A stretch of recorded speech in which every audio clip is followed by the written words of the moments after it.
Coming up on today's episode of Parasport Nation, Karolina Wisniewska, the co-chef de mission for the Paris Paralympics, stops by to share her experience, and we have a great story to share of her and Nathan in Paris. You won't want to miss that. Plus, the Alberta Sport and Recreation Association for the Blind is hosting its annual Sight Night Run event this weekend in Calgary. Executive Director Linda McPhail stops by to share all the details of the event. Let's get things started on Parasport Nation. Welcome to Parasport Nation with Alex Smyth and Nathan Clement. I'm Alex Smyth. As always, I am joined by the co-host of this show, Nathan Clement. Nathan, how you doing, sir? I'm doing great, Alex. I'm really excited for today's episode. We have so many exciting sports going on right now, and I just cannot wait to share everything that's happening in Canada. Yeah, absolutely. It is a busy time for sport. Not always one you would kind of associate at the month of November, kind of that shoulder season, but there is a ton happening. But before we get into the news of what's happening, all the different events taking place, I wanted to share our great interview. We recorded this yesterday with Karolina Wisniewska, the co-chef de mission for the Paris Paralympics and the Pan Am Games in Santiago, Chile. She's always great. I love chatting with her. But what was really special was, Nathan, you having that personal insight and that personal connection with her. It led to some great conversation. Let's have a listen. Karolina, thank you so much for joining us today. It's my pleasure. So obviously, it's been a few months since the Paralympics. How are you feeling now that you've had some time to kind of unwind and catch your breath following the games? But also, too, when you look back at the games, like what are kind of the biggest things that are still in your mind from that experience? Oh, that's such a big question. I'll start with the second part, actually. What's in my mind from the Paris Paralympics? I will say, having competed at several Paralympic games throughout my life, the Paris Games were just unbelievable. They were above and beyond anything I have ever experienced before, whether as an athlete or a mission staff member. They were just incredible in every way. So well organized. The French fans were incredible. All the venues were sold out. Everything was beautifully organized. I think we, especially as Canadians, felt very welcome and cheered on. And of course, more important than all of that is, how wonderfully well our Canadian team, including Nathan here, did. Our athletes won 29 medals, which is the most ever since Beijing 2008. And they just brought it and they delivered big time. So it was amazing on all fronts, to be honest. And then what was the first part of the question? But just how are you feeling? Like, now that you've had a chance to catch your breath, because obviously, even though you weren't physically competing at the games, you're still, in a very vital role. So how are you feeling now that the games and being the chef de mission for this cycle is over for you? Well, it's actually really interesting. I was emailing a colleague earlier saying, I feel like things have not slowed down. It's actually been relatively busy, which is wonderful. That means that the Paralympic movement in Canada and abroad is continuing to gain momentum, because I think the momentum is already there, and Paris illustrated that ever so well. But it has been actually a busy time for me. So I'm really happy about that. Not nearly as busy as Paris. And I'm dealing with an injury that I incurred before the games. So I'm busy with rehab and all of that, just like as though I were an athlete. But really, it's been quite busy, which is great. I hadn't anticipated that bit of the chef de mission role continuing on as much as it has post games. Karolina, you were also the chef de mission for Santiago in 2023. How was that preparing for Paris, and what did you expect, and maybe what was the takeaway of having the games down in Chile that really helped lead to success in Paris for you and Josh Van Der Veers, as co-chef of the games? Yeah, thanks, Nathan. Well, I actually am remembering meeting you among other athletes in Santiago, and for me personally, that was a huge part of what I wanted to accomplish as co-chef de mission with Josh Van Der Veers, who was my co-chef for both Santiago and Paris.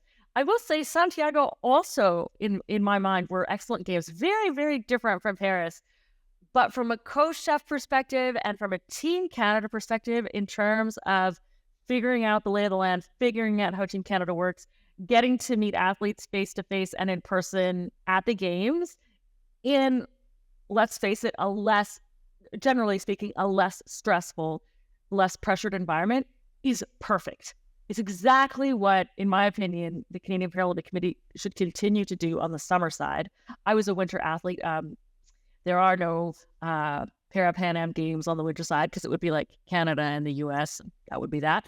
But it was fantastic because we did get to meet so many athletes, and not just the ones who were going to Paris, but a great number of them, and also some of the up-and-comers, young athletes as well. So it was a really good experience to figure out how we were going to work on the ground in Paris. Things ended up being different, as they always do. But it was, I don't even want to call it a dry run. It was a games in and of themselves. It was a fantastic experience.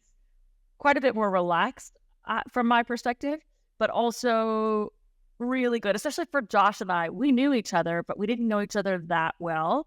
So we got to spend a lot of quality time together, mostly in cars in Santiago, going from place to place. But it was excellent because we really got to hammer out, our ideas, our visions, what we think is important in the Paralympic movement in Canada today, internationally. I mean, yes, there's momentum. There are a lot of great things happening, but there are still challenges. We can't just pretend that everything's, hunky-dory and that we're done. Like, it's not like, oh, we did it, we're done. We did such a good job. There's nothing left to do. There's still tons to do. And in terms of your role, like looking back at Paris, like did it shape up how you expected it to? Or did you kind of take a different approach or adjust your kind of way of kind of connecting with the different athletes and members on Team Canada throughout the games as they kind of presented themselves? I didn't change my, I don't know if this is a good thing or a bad thing. I didn't change my approach at all. I just went in the same way. I see Nathan kind of chuckling at me. I didn't change my approach at all. Other than like things that we had learned in Santiago, I had already mentally incorporated those. I kind of approached Paris the way I would have had I been competing. So for me, Santiago was like a test event, and whatever I learned there, I was like, okay, I can implement that in Paris. But a lot of the learnings had more to do with logistics, how our team works, who's reporting to whom, how things run smoothly on the ground, less so about how Josh and I were necessarily fulfilling our roles. Mostly because chef de mission or co-chef de mission is it's a fantastic role in and of itself, I will say, but it's also one of the few roles where you are allowed and encouraged to bring your own personality and your own way of being to the role, which is why I think Josh and I were great co-chefs, because if you don't know us, especially on the surface, we're very different. I'm this outgoing, kind of chatty person, and Josh is far more philosophical, far more, reserved. But fascinatingly, as I mentioned before, in terms of big issues in the Paralympic movement, we're really, really aligned. And we really had each other's backs, I felt. I mean, I had a major accident before the games, and it was like, Josh was like, yep, I'm on, don't worry, like, I've got you covered. So he was there before I could arrive to Paris. I was a little bit late arriving, and it wasn't even a question. I don't even think I even posed it. It was just like, yep, we've got this. So I didn't change much, other than being really aware of the, I don't want to say but like the magnitude of Paris, the magnitude of the venues, the magnitude of the fans, like in place, but also, in Canada, online, watching on TV. Just the whole scope of the games was enormous. And it was really evident when you were there. And you're in one of the most beautiful, well-known cities in the world, if not the number one well-known city in the world. So for something else, like the Paralympic Games, to take center stage from Paris, in Paris, just speaks to how fantastic it was. So it was just, the magnitude was different. And I think, again, going back to our athletes, they really, really, really stepped up to the plate and just, they're like, yeah, here we are. I mean, Nathan could speak to that better than I could. Yeah, just the experience of having the leadership of you and Josh there was absolutely phenomenal, and it really helped bring that calm and bring that stability to the team. And it was fantastic because I got to know you leading into Santiago and at those games, and then in Paris. It was just fantastic. And as you said, that personality and shaping how the team looks based off you guys is so important and so crucial. And talking about that personality and talking about that kind of culture, that kind of fun. We do have the footage of it, and this is a hardball question for you. There was on camera you potentially trying to steal my scooter in the village. Is that true? Oh, yes. Yes, it's totally true. I totally was. It wasn't even a potential. I was openly trying to steal Nathan's. Oh my God. I completely forgot. It was so cool. I was like, what is this thing? I want it. It's so funny how that actually is one way in which I transformed. I have always been, whether it's because I'm a woman or a person with a disability, kind of the person. I would never, dare to steal someone's scooter. But then suddenly I'm Chef Michel, and it's like, oh, everything's allowed. It was so much fun. So like, what is the value of having the scooter on like the athlete village? Like, paint us a picture, like trying to get from one place to the other. Obviously, a scooter is going to be a pretty nifty mode of transportation. Why was Nathan so appealing to you? Well, Nathan is appealing just to know. He's a lovely human being, an amazing athlete, and a super ambassador for Paralympic sport. And that's just the start of the list. And then I saw him with this scooter, and I had arrived just post-surgery on my arm, and I have cerebral palsy, so walking is my strong suit. And so then I saw him in this scooter, and I just was like, oh, man, I want to sit in that and just ride around, like, instead of walking, from here to there, which walking is very fatiguing for me. But then with my broken arm, which was a severe break and surgery, I was very, very cautious and careful. I mean, it hadn't even been a month since my surgery when I flew to Paris. It was like 3 weeks after my surgery, which is crazy. So I was very cautious and quite tired. I mean, I was recovering from this major surgery. So I just saw the scooter and I was like, yeah, I want that.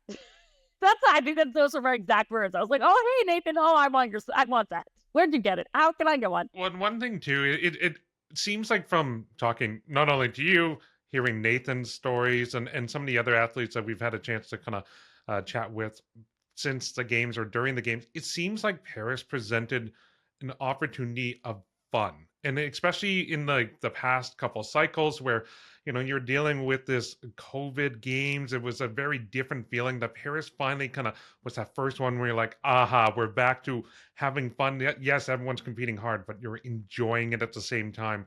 Can you talk a bit about like that atmosphere of fun on the ground in Paris? So I would say, which is interesting because that the village maybe offered that opportunity of fun.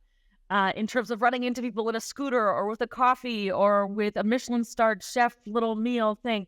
Like, there were all sorts of things in the village that were neat. I wasn't living in the village, and that's just fine. I shouldn't have been living in the village, but I was there as often as I could be.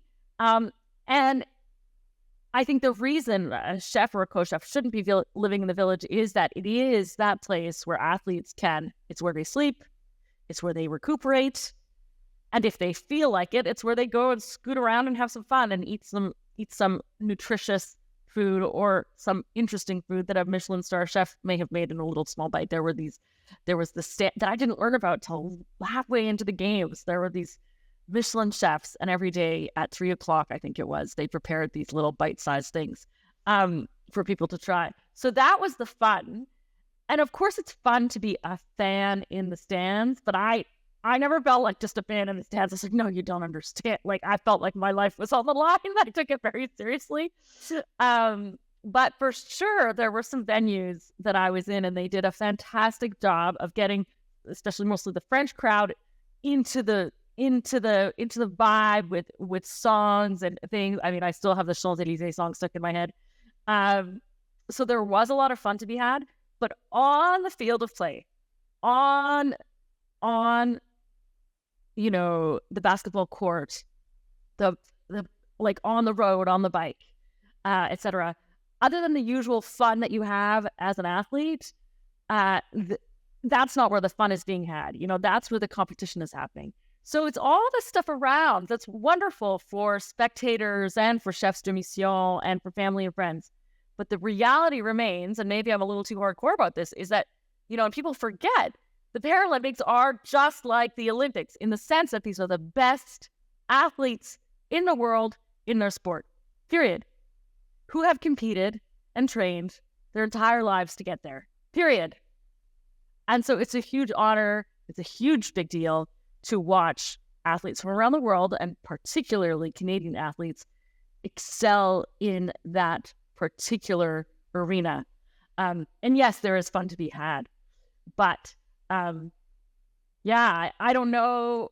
I mean, I can't speak for how much fun the athletes did or didn't have. And I think it also, in my experience, it really depends on the athlete, like their schedule, how much are they competing?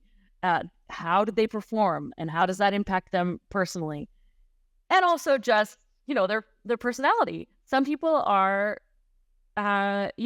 more introverted and so on. And even me, I'm not introverted, but if I didn't ski well, if I didn't compete well, didn't matter how much fun was going on. I wasn't really having fun. I was like, I want to ski better. I want to compete better.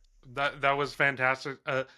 Karolina, thank you so much for taking the time to chat with me and Nathan, kind of take us down a bit of memory lane and kind of just add more context to the whole scooter stealing story. We really appreciate it. I hope that from here on out, your schedule kind of gets a bit easier for you, that there's less responsibility, but it still seems like you're having a blast doing it. I'm having so much fun, and I wish I could be chef de mission forever. It's great, and I love working with athletes and amazing people like Nathan. He is probably one of my favorite. I shouldn't say this, probably one of my favorite athletes in Paris.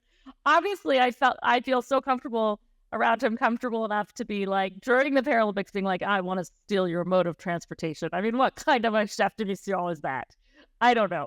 I would love to see this footage. It did happen, though. I know it happened because I was there. But thank you so much.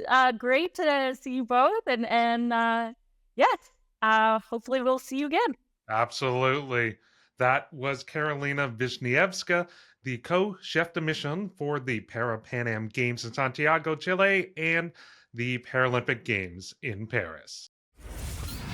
Okay, that was a fantastic interview. As I always say, she is phenomenal.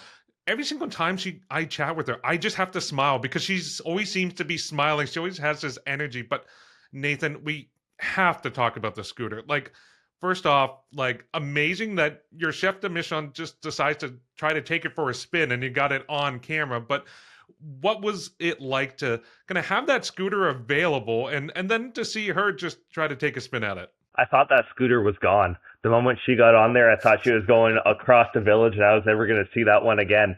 But to have her, but also have that kind of mobility around the village, especially for someone like me, that my leg fatigue, I get tired, I get exhausted with the more walking I do, and just having access to those kinds of scooters lead to some fun moments where you have other teammates who may try to hop on the back of it, or you have chef de missions going to take it for a spin that you may not even get it back. So it's such a great item, and it can lead to so many fun and just unique moments. There was drag races going on throughout the village on those things. So just pretty well everything was going down all the time. Now, where did you get the idea to have one for the Athletes Village? Was this something that you kind of came up on your own, or did you hear about other athletes like looking into this as well? So for myself, I had one in Rio in 2016 when I was a swimmer. But Toyota, part of the games, as their Paralympic partner, they brought in around 40 scooters in the village. So they had scooters. They also had different mobility motors. So if you were in a wheelchair, you could just attach it to your chair, and then you could rip around the village and not have to worry about using your arms or just really getting that recovery in. So it was a huge weight taken off the back of so many athletes, just being able to easily get around the village without walking up the hills or down the hills, and just be able to get around with no problem at all. Yeah, that's pretty awesome, and then it's great you have those partnerships and have those mobility aids available for whoever wants to use them. Let's get on to the serious side, though. Carolina, she was your co-chef de mission. What, from an athlete's perspective, was the importance of having someone in that role who was going to be on the ground, who was going to be available for the athletes, and then on top of that, it being her with the personality that she has, that she is always seemingly open and able and happy to help an athlete in need. It brings joy, it uplifts spirits, and it really helps create that culture that we always want to talk about. Is that culture of success, and Carolina is the prime example of someone like that, who is joyous, who's happy, who's always smiling and open to have conversations with everyone. But with that too, she's a determined, fierce competitor that wants the best for her athletes. So she really holds herself to that high standard where she knows when to have fun, when to steal an athlete's scooter, but also just make sure that everyone is in a good place, everyone's set up for success.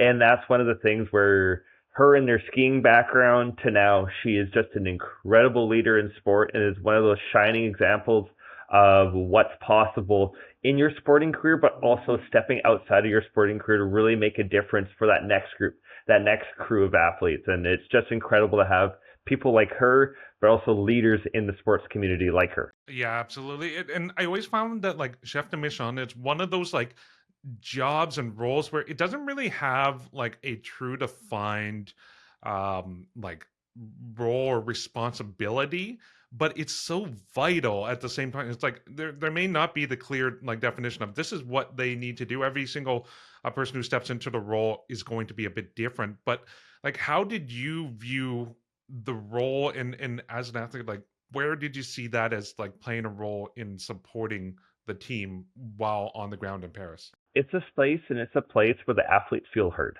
It's someone that you can talk to, someone you can just socialize with, because we've talked a lot about the fun side of the games, the energy, the activity there, but we're also there with a job.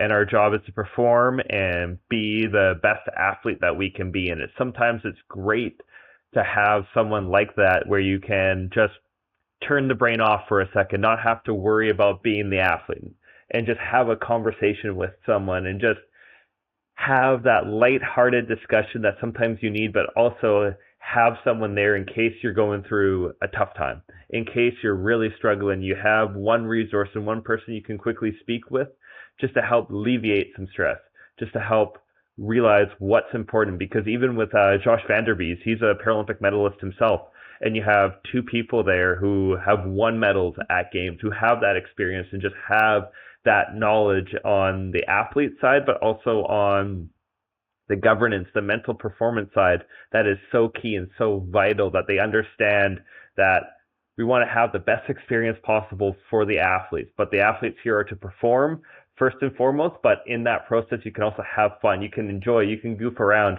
you can try the weird food and have conversations about the weird and different foods you have there, and just balance both sides of it. So having those kinds of leaders and having those kinds of chef de maisons in those kinds of roles, because it's, as you and I've talked about, it's all encompassing. It changes from day to day what they're going to be doing, whether it's going to different sites, whether it's going to different venues, or it's just hanging out in the village for a day. It's always ever changing, and it just takes that weight, it takes that pressure off the athletes, but it also makes it fun, inclusive, and just has that balance where athletes can have fun but also perform. Yeah, absolutely. Well, from the high performance side of parasport to the grassroots organizations, the ability, yeah, well, from the high performance side of things to the grassroots movement in parasport, the Alberta Sports and Recreation Association for the Blind is hosting its annual Sight Night run in Calgary this Saturday.